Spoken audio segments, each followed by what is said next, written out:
Put a frog in a vessel of water and start heating the water.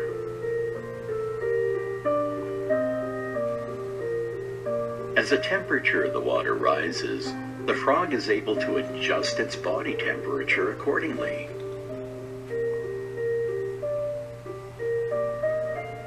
The frog keeps on adjusting with the increase in temperature. Just when the water is about to reach boiling point, the frog is not able to adjust anymore. At that point, the frog decides to jump out. The frog tries to jump, but is unable to do so, because it lost all its strength in adjusting with the water temperature. Very soon, the frog dies. What killed the frog?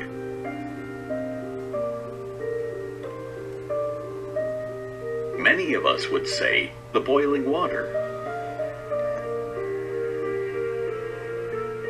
But the truth is, its inability to decide when it had to jump out killed it.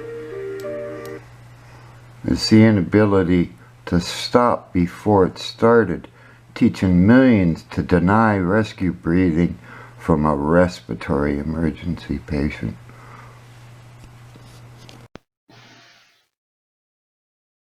Millions of people have been taught all the signs of a respiratory emergency, which proves you're alive, deny rescue breathing, and give chest compressions to a beating heart.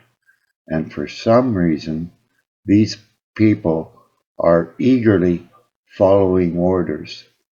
The majority winding up in the morgue or left with permanent brain damage are non-drug overdoses. An MD or nurse can't tell the cause of respiratory emergency, but give rescue breathing ASAP, diagnose, then treat the underlying cause. And don't shake a person when they're found down. It could be a spine injury. Pinch them or a sternum rub. This has been known about for thousands of years. Respiratory emergency. It's written about in the Old and New Testament, and it's just plain common sense. A child knows instinctively breathe or die. Chest compressions, never, ever, ever. Your heart doesn't stop until you're severely brain damaged and multiple organ system failure, oxygen deprivation.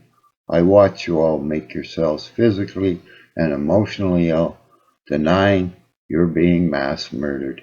You empower millions of people what they think is a life-saving technique.